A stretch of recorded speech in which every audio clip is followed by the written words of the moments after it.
Bonjour à toutes et à tous, c'est Manuel Correa. Dans cette vidéo, on va voir comment ajouter et corriger une dominante à l'aide des réglages de type niveau et courbe. Donc c'est la suite du cours précédemment. On avait vu comment corriger la luminosité et le contraste avec ces deux réglages. Et maintenant, donc, on va voir comment faire pour corriger un petit peu les couleurs avec ces réglages. Donc le truc dans Photoshop, c'est qu'on a tellement de réglages et d'outils et de filtres à notre disposition pour obtenir ce que l'on souhaite. En général, on a du mal un petit peu lorsqu'on est débutant, quand on n'a pas une bonne vision de tous les outils dont on dispose, on ne sait pas trop par quoi commencer. Et souvent, on peut obtenir le même résultat en empruntant des chemins différents. Ce qu'on va essayer de faire, c'est bien de comprendre la théorie au niveau des couleurs pour savoir comment on peut corriger. Et on va utiliser des outils qui nous permettent d'aller faire des corrections très fines dès le début. On verra dans d'autres vidéos des réglages qui permettent d'aller un petit peu plus vite. Puisqu'on aura des bonnes bases, on comprendra mieux ce qui se passe. Donc très rapidement, donc je reviens sur 2-3 petites notions théoriques de base au niveau de la couleur. En RVB 8 bits, bien sûr. Si on est photographe, on aura plus l'habitude de faire des photos en format brut. Et pour corriger une dominante dans un format brut avec Camera Raw ou Lightroom, c'est très facile. Ça l'est beaucoup moins lorsqu'on utilise des images en JPEG 8 bits, par exemple, trouvées sur Internet. Donc rapidement, au niveau de la théorie des couleurs en RVB, on l'avait déjà vu, mais là, on a donc 3 couches rouge, vert, bleu. Je vais aller vite. Donc quand on enlève du rouge, on va se retrouver avec du cyan, c'est du vert plus du bleu en additif, ça nous donne du cyan. Lorsque vous n'aurez pas de vert, vous aurez du magenta. Lorsque vous n'aurez pas de bleu, vous aurez une dominante jaune du coup. Donc très simplement, quand vous voyez que vous avez une dominante jaune, c'est qu'il faut rajouter du bleu. Quand vous avez une dominante magenta, c'est qu'il faut rajouter du vert. Lorsque vous avez une dominante cyan, c'est qu'il faut rajouter du rouge. Très bien. Une autre chose importante à connaître, c'est la position des couleurs sur la roue chromatique. Voilà, toutes les couleurs sont rangées comme ça par degré sur une roue chromatique et on va comme ça, à force connaître, on saura par exemple que le jaune il est à 60, que le vert il est à 120, que le bleu il est à 240, que le magenta est à 300. Donc ça, à force, vous le connaîtrez. Vous avez ici des outils très intéressants aussi au niveau de la pipette. Ici dans le groupe pipette, vous avez l'outil échantillonnage de couleurs qui va donc vous donner plein d'informations. Donc ça c'est lié au panneau information qu'on trouve ici dans le menu fenêtre information. À chaque fois que vous allez poser comme ça un échantillonnage de couleurs dans l'image, vous aurez ici les pastilles, donc les pipettes indiquées ici. Vous voyez ici j'en ai posé 4, donc elles portent des numéros ici dans l'image et on va les retrouver ici. Ce qui est intéressant, c'est qu'on va pouvoir, si vous cliquez ici sous la pipette, avoir plusieurs types d'informations. Nous, ce qui va nous intéresser ici, c'est couleur RVB, par exemple. Donc là, on voit très bien que la une qui est ici, c'est du rouge plus du bleu. C'est 255 en rouge, 255 en bleu, rien en vert, et ça nous donne cette couleur-là. Pour connaître sa position sur la roue chromatique, il faut regarder pas en RVB, mais en TSL. Donc le TSL, vous allez le trouver ici. Tac, et quand vous cliquez ici, vous voyez que le T teinte donc est à 300, ce qui est bien ici notre couleur. Au niveau du 4 ici, si je vais voir 4 ici, j'ai 37. Si je le déplace ici au niveau du jaune, on va voir que je vais obtenir, vous voyez là je suis à 59 degrés, donc je suis presque dans le jaune. Voilà, donc c'est vraiment la position des couleurs sur la roue chromatique. Donc ça pourra nous donner une indication lorsqu'on voudra corriger des couleurs. Donc on va voir maintenant une image qui a une dominante un peu jaune. Et donc on n'a pas besoin d'outils de mesure pour s'en apercevoir. On voit très clairement que l'image est trop jaune, donc il manque du bleu. Si je vais chercher ici l'histogramme, je vois très clairement la couche de bleu qui est totalement poussée vers la gauche, donc elle est vraiment pas très lumineuse. Et si je pose ici donc un échantillonnage de couleurs, je vois bien qu'ici en RVB, j'ai pas beaucoup de bleu non plus. Donc ça reflète bien sûr l'histogramme. Donc on va voir comment corriger ça rapidement. Je pourrais décider d'ajouter ici du bleu dans mon image, mais on va voir la fameuse pipette grise dont je vous avais parlé lors du cours précédent, qui va nous corriger tout ça très rapidement. Je vais aller chercher ici donc un réglage soit de type niveau, soit de type courbe, peu importe, puisque pipette grise se trouve dedans. Voilà, et je l'ai ici.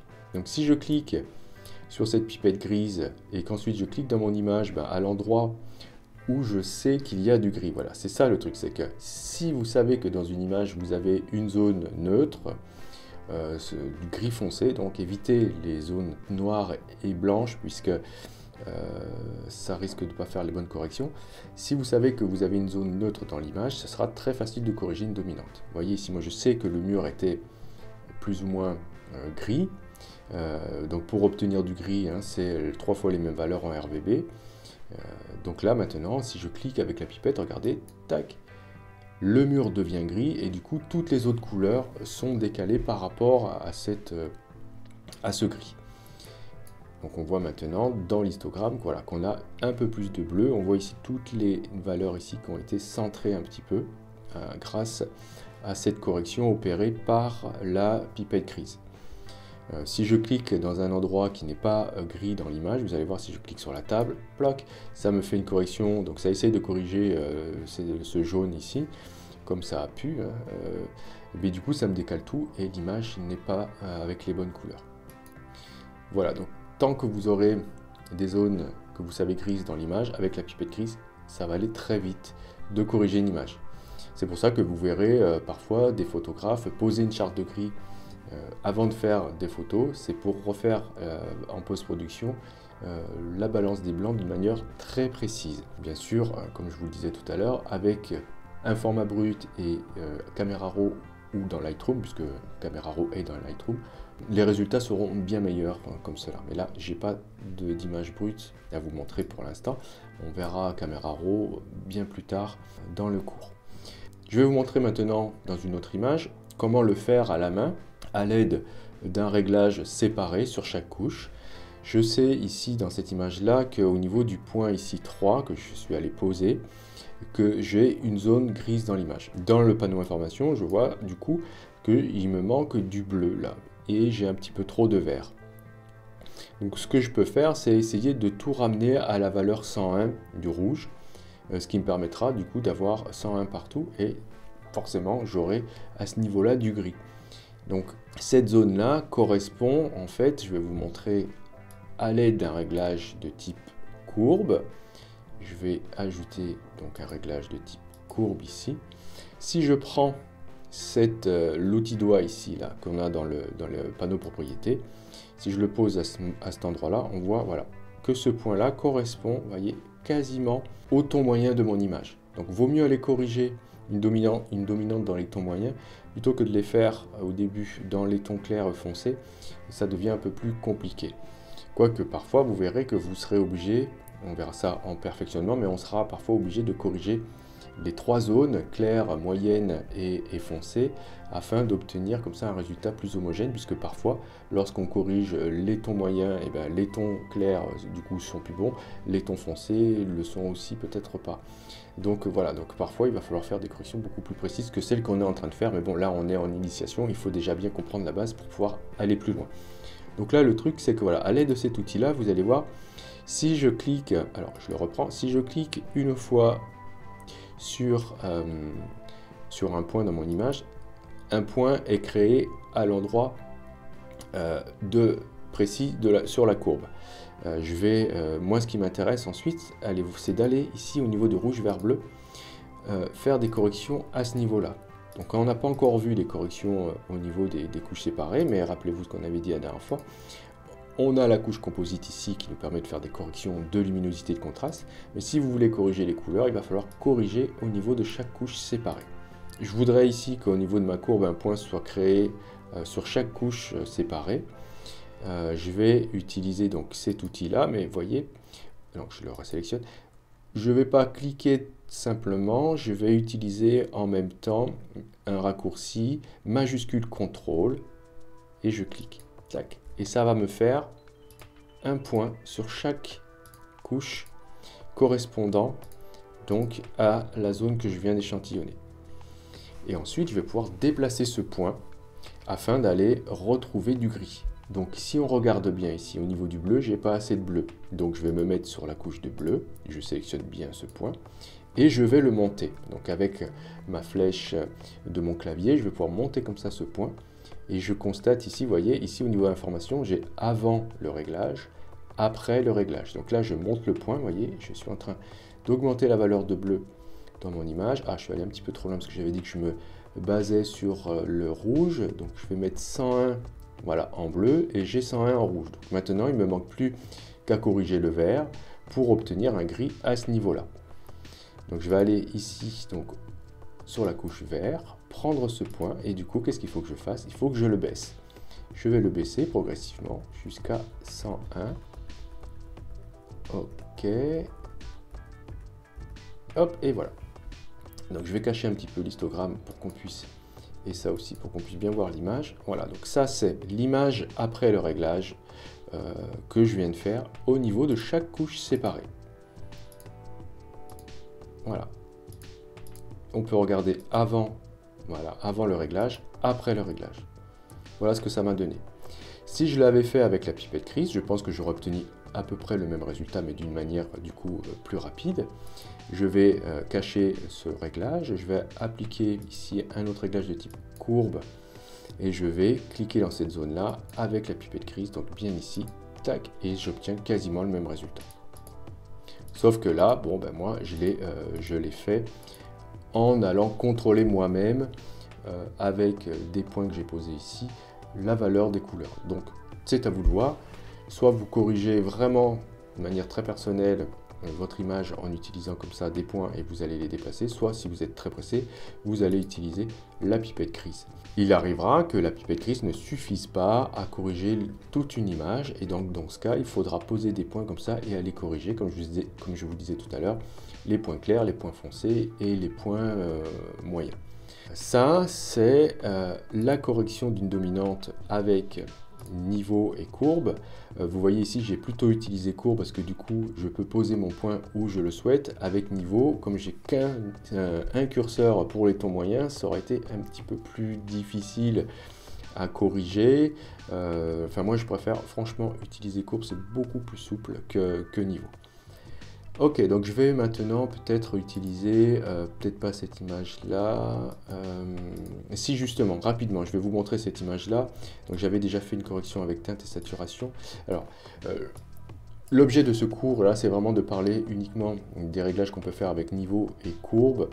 Mais comme je vous ai parlé un petit peu de la théorie au niveau de la position des couleurs sur la roue chromatique, je vais juste rapidement vous parler d'un autre réglage qu'on verra plus tard, qui est plus adapté à mon sens pour changer les couleurs des objets plutôt que les couleurs globales dans une image, mais ça va vous permettre de bien comprendre un petit peu plus ce qui se passe au niveau des couleurs.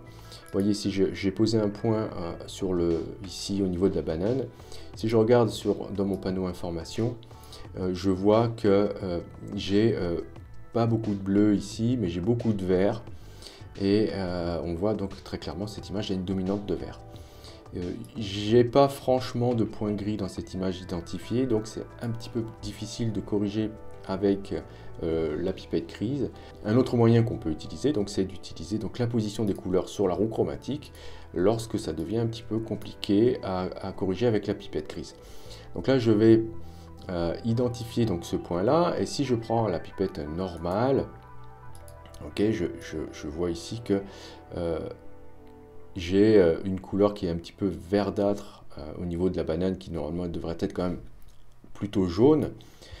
Si je vais ici sur ma roue chromatique et que je clique à ce niveau-là, vous voyez, ça c'est la couleur du bas, c'est celle que j'ai échantillonnée dans mon image tout à l'heure, et la couleur du haut, c'est celle que j'échantillonne actuellement sur ma roue chromatique. Là, on voit que voilà, la banane devrait plutôt être à ce niveau-là, donc au niveau de, ici, peut-être au niveau de 50 degrés, on le voit ici dans le panneau information à ce niveau-là. Voilà, au niveau de 50 degrés, ça pourrait être un jaune plutôt acceptable pour une banane.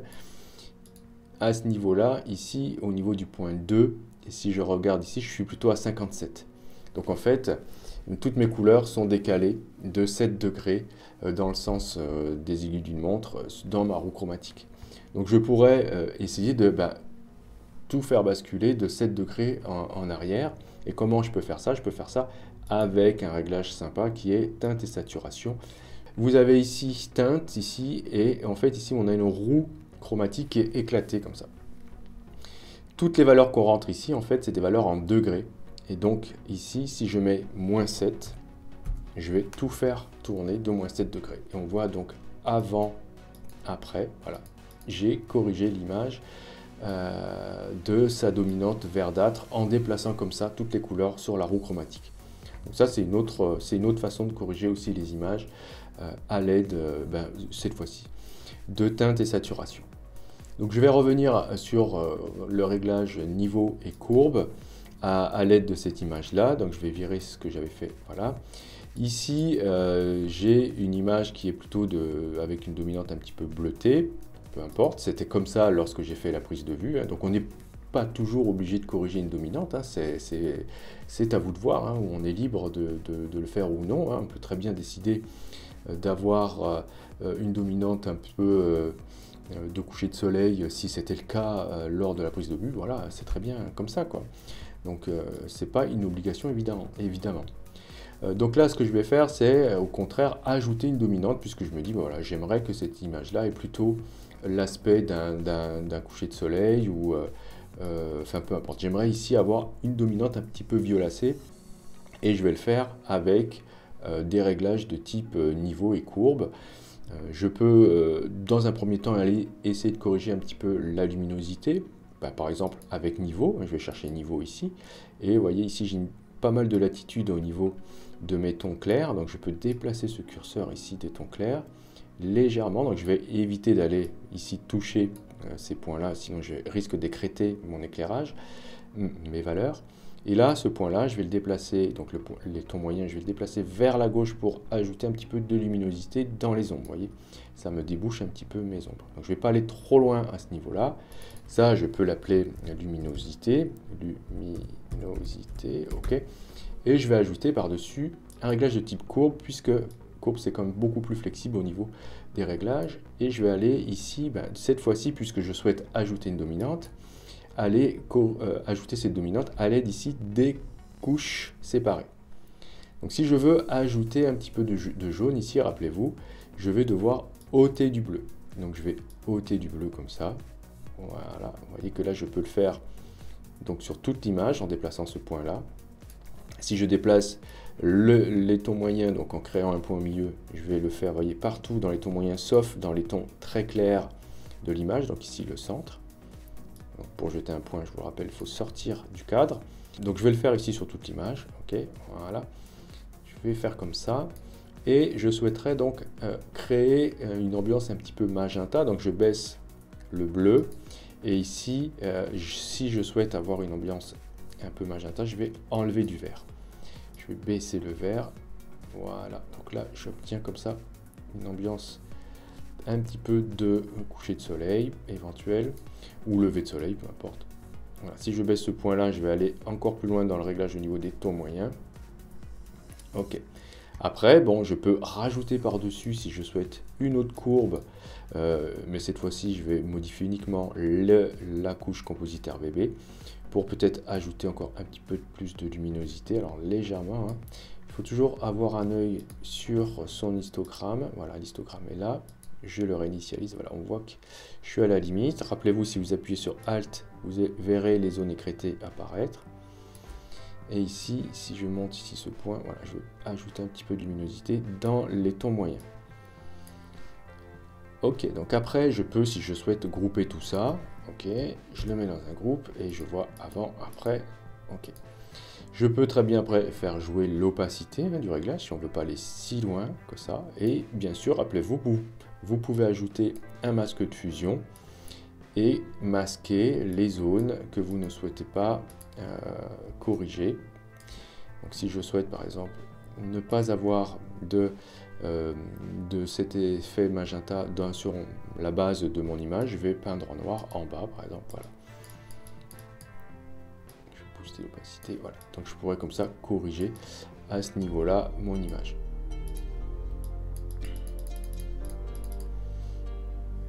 Ou alors utiliser un dégradé directement pour que ça aille plus vite. Donc voilà, c'est à vous de voir.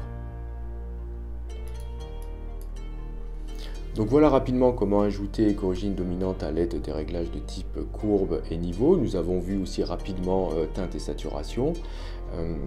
Dans les prochains cours, nous verrons comment utiliser les réglages de type filtre photo et balance des couleurs. Si vous avez des questionnements, n'hésitez pas à en parler dans les commentaires. Si vous avez aimé, cliquez sur j'aime. Si vous n'êtes pas encore abonné, cliquez sur abonnez-vous et n'oubliez pas la petite clochette pour être averti des prochains cours. Et on se dit à très bientôt pour la suite du cours.